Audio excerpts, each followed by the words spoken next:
Something na nga bang may lamat? Yun nga ang napansin di umano ni Baste. May lamat na ba ang relasyon or pagiging magpinsan ni Pinsan at ni Junior? Ako, mga kababayan, sabi ko nga sa inyo, sa totoong pamilya, may ganyan. How much more pa yan, ganyan. Ang hirap kasi explain ayaw kong pangunahan, mga kababayan.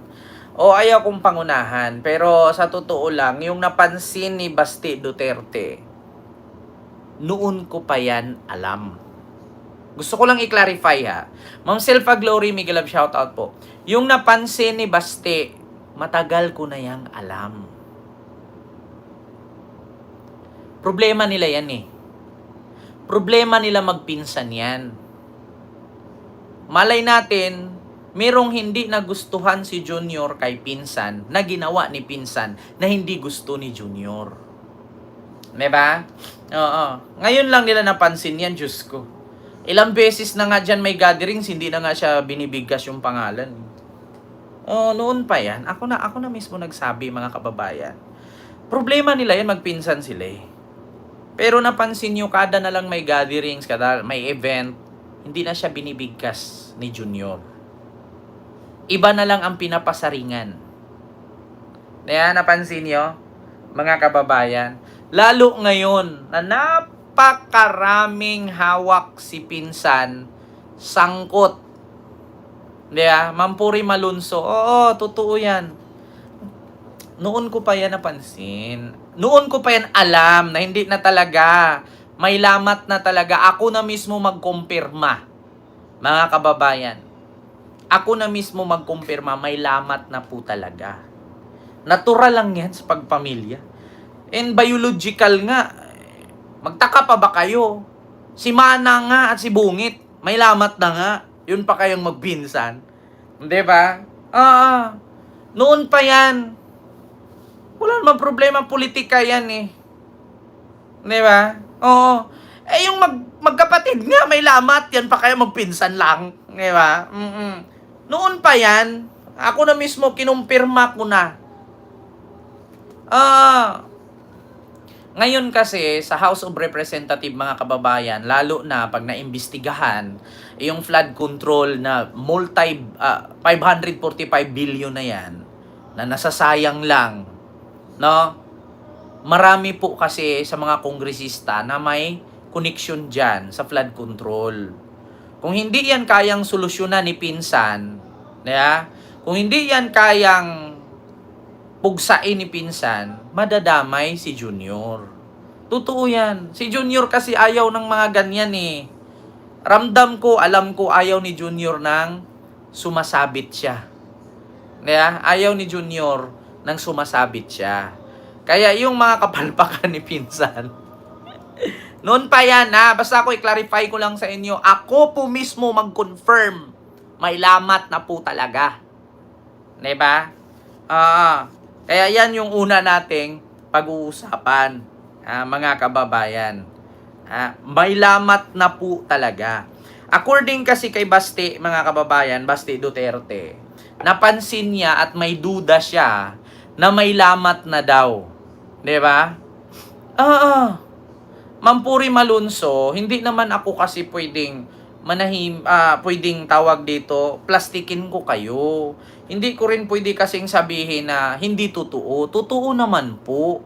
Kasi alam nyo kung bakit? Kung magsalita man ako ngayon ng ganito na may lamat sila, di sana pinuna na ako ng mga kapwa ko vlogger. Kahit sila nga mismo, alam nila yan, ayaw lang nila magsalita. Oo, ako naman kasi dito, sabi ko nga sa inyo mga kababayan, na kung may mali, may mali. Kung may tama, may tama. Alam nga naman pagtakpan ko, kung ako nga sa kaidaran kong ito, napansin ko, kayo pa kaya na mas malayo at mas mataas na ang mga naranasan ninyo at experience ninyo sa buhay, mas may edad pa kayo sa akin. Diba? Ilang taon na po kayo, imposibleng hindi nyo yan mapapansin. Imposibleng hindi nyo yan diba? Makikita. Oo, hindi man po pwede na linlangin ko kayo, paasahin ko kayong okay pa sila. Tapos ending, Si Junior pala, galit na galit na. Oo, tapos si Junior, syempre, ayaw naman yang mapahidan, ayaw naman yang masira yung pangalan kasi sila nga, pinagkatiwalaan ng taong bayan. Oh, di ba? Alam nga naman sabihin kong ganito, sabihin kong ganyan. Oo, alam nyo sa totoo lang, si Junior kasi nagpipigil lang. Tama naman, Ma'am Rosario. Di ba? Nagpipigil lang yan. Ayaw lang kasi niya kasi, nandyan na yung kapatid niya, trinaydor na siya, dadagdag pa yung isa. Di ba? Oo. Actually, yung napansin ni Baste, mga kababayan na posibleng may lamat, noon ko pa yan alam. Oo, kaya nga, alam ninyo kay Percy Lapid, kung napanood ninyo yung sinabi ni Percy Lapid, ang kalaban ni Marcos, hindi po ang oposisyon. So ano pong ibig sabihin ng oposisyon? Di ba? Ano pong ibig sabihin or ano ba yung oposisyon? Ang oposisyon po ay binubuo po yan ng mga dilawan. Sino po ba yung mga dilawan? Yan po yung mga Aquinos group. Sila Bam Aquino, Kiko Pangilinan, Lisa Hontiveros, Kakamping, Mama Leni Robredo, sino pa? Leila de Lima, Gabriela, yung mga yung mga ACT teacher, party list, sila Franz Castro, sino pa? Sila Trillanes, yan po yung mga oposisyon. Yun po yung totoong oposisyon, hindi po yung grupo ng mga Duterte, ha. Ang totoong oposisyon, yan po yung grupo nila Risa Hontiveros. Kaya nga sabi ni Percy Lapid, sa grupo ni Marcos, kasi kakamping yun si Percy Lapid sa kampo ni Marcos, hindi po oposisyon ang kalaban ninyo. Ang kalaban po ninyo ay kasama nyo lang. Diba? Sabi ni Christine, sinasakyan mo na mga fake news nila Baste at mga DDS. Alam mo, Christine, hindi ko sila sinasakyan.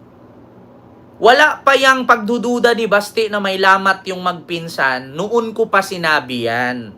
Sabi ko nga sa inyo, namumuro na yan. Namumuro na yan. Nagpipigil lang si Junior kasi kadugo niya yan Isang pagkakamali niyan, dawit siya dyan. Nagkamali na nga si Manang Dadagdagan pa ba niya? Kaya kung ako sa posisyon ni Junior, mas unahin ko yung problema ng bayan kaysa pagtugunan kong pansin yung kabulastugan ng isa ni pinsan. 'Di ba? Hindi ko sinasakyan yan, Christine. Hindi pa napansin ni Bastilla na una na ako diyan. Real talk lang ha, customs. Bakit tinanggal lahat ng trabahante sa customs? Bakit tinanggal lahat, pati yung pinakamataas sa customs at pinalitan?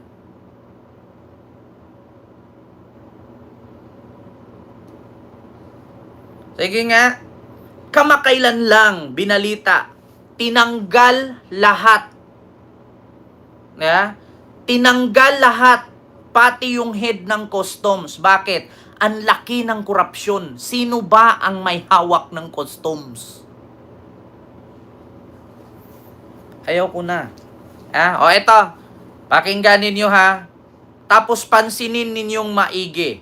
No? Intindihin ninyong mabuti kung ano ito. Ito po isa. Salamat na nga ba sa relasyon ng Malacanang at ni House Speaker Martin Romualdez ang reaksyon ni Davao City Acting Mayor Baste Duterte sa agenda report ni Dexter Ganipe?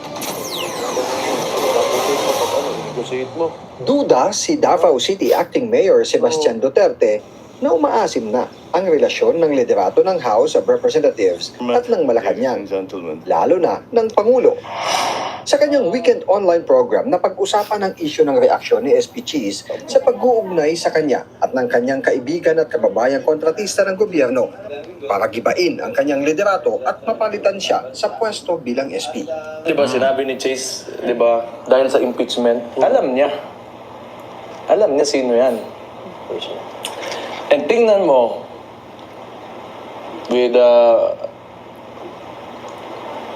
Magalong and the others, and itong presidente, aligned sila ngayon.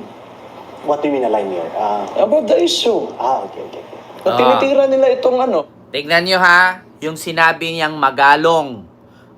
Si Magalong, align kay PBBM. Si Vico Soto, align kay PBBM. Sino bang tinitira nila? Di ba? Sino bang tinitira nila?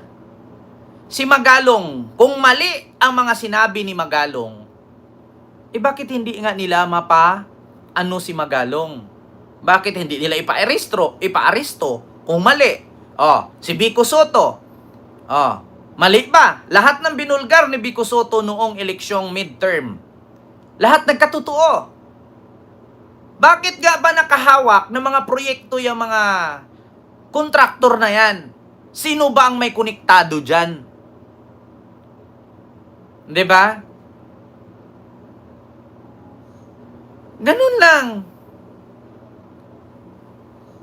Ganun lang kasimple, mga kababayan. Kasi kung titignan mo doon sa mga mayor's good governance, halos lahat doon, konektado kay PBBM, lahat yun nakasuporta. Gusto nila ng clarification at transparency. Sino ba at saan ba ang punot dulo ng kontraktor na yan? Bakit nakatanggap ng proyekto yan ng flood control? Yan lang naman ang simple eh. Kasi kung ang senador ang tanungin natin, yes, inamin ni Chis, kaibigan ni Chis, si Lubiano. And the rest, bakit nakakuha ng proyekto yan sa gobyerno? Kung naalala ninyo sinabi ni Sara noon, alam nyo, yung may hawak ng pondo ng Pilipinas, 2 tao lang. Ngunit yung isa, nag-resign na.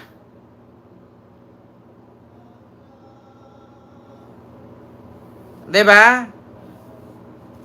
Ako, basta, ayaw ko kayong pangunahan. Noon ko pa sinabi yan, may lamat na. Diba?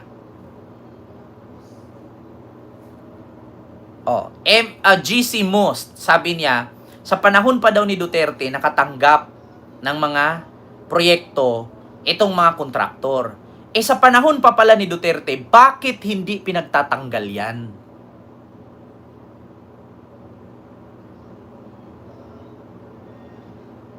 Sabi ko nga sa inyo mga kababayan, totoo yan. Kung ano man ang nakita ni Baste, advance ako dyan. Noon ko pa yan napansin. Diba? Kasi kung tutuusin mga kababayan, hindi kasi pwedeng si PBBM ang magkaso dyan sa mga flood control na yan. Hindi pwedeng si Marcos ang magaganyan yan kasi hindi naman si Marcos kasi ang nagbibigay ng budget niyan. Pumirma lang siya dyan. Sino ba ang naghimay-himay? Di ba Congress at Senate? Congress at Senate lang naman naghihimay-himay ng budget Pagkatapos nilang himay-himayin ni Chis at ni Martin, ipapasa nila kay PBBM. Ngayon si PBBM naman, i-check kung ayos naman at tama naman ang binadgetan, pipirma na lang siya. Diba? Ganon yun. Ngayon, mga kababayan, kung may mali, walang kinalaman si Marcos dyan. Sino ba dapat? Dalawang ahensya lang, Senado at Kongreso. Alam nyo naman pala na galing pa pala kay Digong yung mga kontraktor na yan, ba't pinapatuloy pa? Di ngayon, nagkandiletse-letse na. Ngayon, tanungin ko kayo, inumpisahan na ng Senado ang hearing-hearing dyan at pag-imbestiga sa flood control, may nakukulong ba? Sinong nakakasuhan? May nananagot ba? Pagkatapos niyang issue na yan, pupunta na naman tayo doon sa trial na naman ni Duterte sa September 23. Matatabunan na naman yan. Di ba? Wala, ganun lang. Imbestigahan. Tapos papasalitain. Tapos sabi ni Marcolita, meron siyang martilyo. Huwag daw tatawa-tawa yung kasi may martilyo siyang hawak. Ngayon, anong nangyari? Panay diskusyon lang, panay sagutan lang. May nakulong ba? May nanagot ba? Sabi ko nga sa inyo, tama yung sabi ni Jinggoy Estrada eh. Ombudsman at COA ang mag-imbestiga dyan. Hindi Senado at Kongreso. Kasi pagdating dyan, magiging kampihan lang yan. Magiging, ay nako, sabi ko sa inyo, nagbubulahan lang. Ngayon, inamin ni Bunuan na may ghost project doon sa Bulacan. Oh, ngayon, inamin na may ghost project. May nangyari? Wala na, tapos na. Yeah, tapos na. Tsaka mo aminin may ghost project pero natunaw na, nabulsa na yung pera. 'Di ba? Wala mangyayari diyan. Kaya nga sabi ni Baste, napansin niya at nagduda na siya na parang may lamat nga ang relasyon ng magpinsan. Oh. So I think baka talaga totoo yung may nagkakaproblema yung si Martin and Malacanang. Noong Agosto 14, huling nag-cruise ang landas ni na SP Cheese at House Speaker Martin Romualdez sa ceremonial signing ni PBBM sa Judiciary Fiscal Autonomy Act. Katabi ni SP Cheese sa kanan si dating Pangulong Gloria Arroyo. Nasa kaliwa naman niya si Speaker Romualdez na seryoso at tila hindi komportable. Pero ang nasabing aktibidad, pabirong tinira ng Pangulo ang mga senador na mukhang gusto nang lumipat sa Korte Suprema dahil sa fiscal autonomy ngayon ng kataas-taasang hukuman. Senate President Cheese Escudero and the honorable members of the Senate who are apparently now applying to be included in the Supreme Court. Alam nyo, sa totoo lang, I will tell you frankly, mga kababayan, huwag kayong magalit sa akin. Nandito ako, pareho tayo, ordinaryong Pilipino. Hindi ako hindi ako politician, hindi ako politiko. Ang pagsuporta nyo sa akin ay pagsuporta ko din sa inyo. Wala akong kinakampihang politiko. Kung may mali ka na politiko, mali ka sa akin. Wala naman akong tinatanggap mula sa kanila, bakit ko sila pagtakpan? Wala naman silang binayad sa akin, bakit ko sila pagtatakpan? 'Di ba? Kayo ang nandyan para maging vlogger ako. Hindi politiko ang nandyan para mag-vlogger ako. Kaya I will tell you frankly, noon pa man, may lamat na yan. Sabi ko sa inyo mga kababayan, 'di ba? Hindi ko po pwedeng sabihin sa inyo na hindi totoo. Hindi ko pwedeng sabihin sa inyo na nanghuhula-hula lang si Baste. Yung sinabi niya, matagal ko nang sinabi niyan, wala pang eleksyon, midterm election.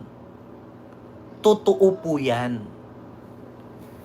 Antayin lang natin, lalabas naman ang katotohanan, 'di ba? Ayaw ko lang kayong pangunahan. Baka balang araw marinig nyo kay UC Clear at sasabihin ni UC Clear, ganito po. Ganun po yan. Ang trabaho ng gobyerno, ang trabaho ng Malacanang ay hindi trabaho ng House of Representatives. Ang trabaho ng House of Representatives ay hindi trabaho ng Senado. Kaya nga po, tinatawag silang legislative, magkaibang sangay po yan. Ang trabaho ng presidente, mga ngasiwa sa buong bansa. Ang trabaho ng Kongreso ay ganito. Ang trabaho ng Senado ay ganyan. So means to say, walang kinalaman si PBBM kung ano man ang ginawa ng Senado at anong ginawa ng Kongreso. Sila yan eh. Nandito si BBM oh, nandito sila. 'Di ba? Darating ang panahon yan, maniwala kayo sa akin mga kababayan. Pag nagkabulilyaso na, nagkabistuhan na, 'di ba? Pag nagkabulilyasuhan na, nagkabistuhan na, pag nalaman natin na ganito pala, ganun pala. 'Di ba? Sabi ko nga sa inyo mga kababayan, balik tayo sa naunang panahon kay Apo Lakay. 'Di ba? Balik tayo sa panahon ni Apo Lakay.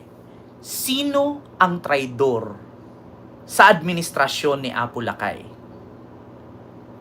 Na si Apo Lakay ang presidente pero meron palang gusto niyang pumalit sa kanya. Di ba? Biruin mo may Marcos Sr. na presidente pero meron palang gusto pang uupo pagiging Marcos. Di ba? Oh, ito na naman si Bro Spike. Wag na naman daw puro fake news. Eh di kung fake news yung sinabi ko, eh bakit wala silang reaction sa sinabi ni Baste? Ege nga.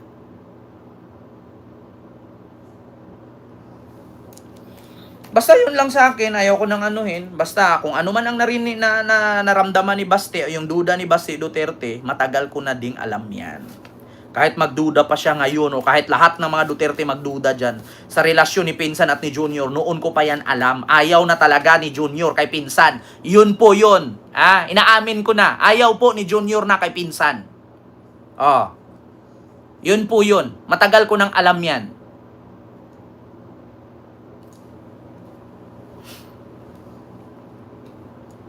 Ano pa ba? May aaminin pa ba ako? Noon pa yan. Ayaw na po talaga ni Junior kay Pinsan. Tapos, less talk, less mistakes. Sa mga nagtatanong kung bakit, tanungin nyo si Pinsan. Mahirap kasi, sasabihin ko dito, na wala akong proof na ipakita. Pero, sinabi ko na po sa inyo, matagal ng ayaw ni ni Junior kay Pinsan. Yun lang. Diba? Yun lang. Kung napansin ninyo, bawat may event sa taas, bawat may gatherings, never nang minensyon or tawag dito, binigkas ang pangalan ni Pinsan kay Junior. Napansin ninyo sa SONA? Maskin hawakan sa balikat umiilag si Junior. Buti pa nga si Marcoleta, nagbiso-beso siya. Pero si Pinsan, di ba? Diba? Yun. Alam mo, Bruce Spike, tandaan mo, pagkatapos kong muramurahin si Digong, tapos sasabihin ko ngayon, makadigong ako. Tanga! Hindi mo ba alam na init na sa akin yan? Yung mga Duterte sa akin? Tapos sabihin mo, maka-Duterte ako, tanga ka ba? Diba? Wag nyo na kasing linlangin ang tao. Ako na mismo nagsabi. Ayaw na ni Junior kay Insan. Tapos, noon pa. Huwag nyo nang linlalingin ang tao. Ako na mismo nagsabi.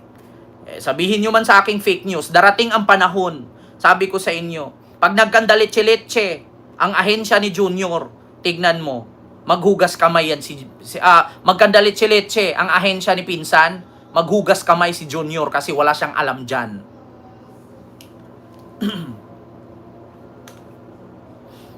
Kung traiduran lang din naman ang usapan,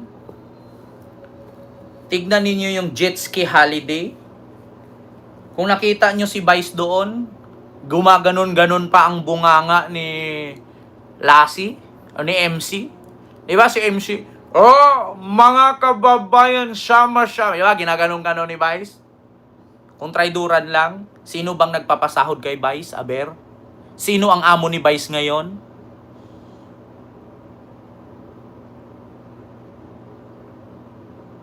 Diba? Sino ba ang amo ni Vice ngayon? Tigilan nyo nga ako. Nagpapasahod kay Vice. Yun yung inayawan. Diba? Diba? Rina Rodolfo, diplomatic lang naman talaga si PBBM sa lahat ng tao. Hindi na kailangan sabihin ni Basti yan para makita. I enjoy watching you from West Baden, Germany. Salamat po, ma'am, or sir ba? Rinia o Rini? Ayan, Rodolfo. Maraming salamat po sa iyong super chat. Thank you so much. Sabi ko sa inyo mga kababayan, ang nagpapasahod po ngayon kay Vice, tama po ang mga DDS. Tama po ang mga DDS. Yung amo po ni Vice, ayoko na bigkasin naman, marami less talk, less mistake eh. Enough is enough. Ang amo po ni Vice, tama po ang mga DDS kung sino pong nagpapasahod sa kanya. Tapos ang usapan. Diba? So ito, yung sunod natin, mga kababayan.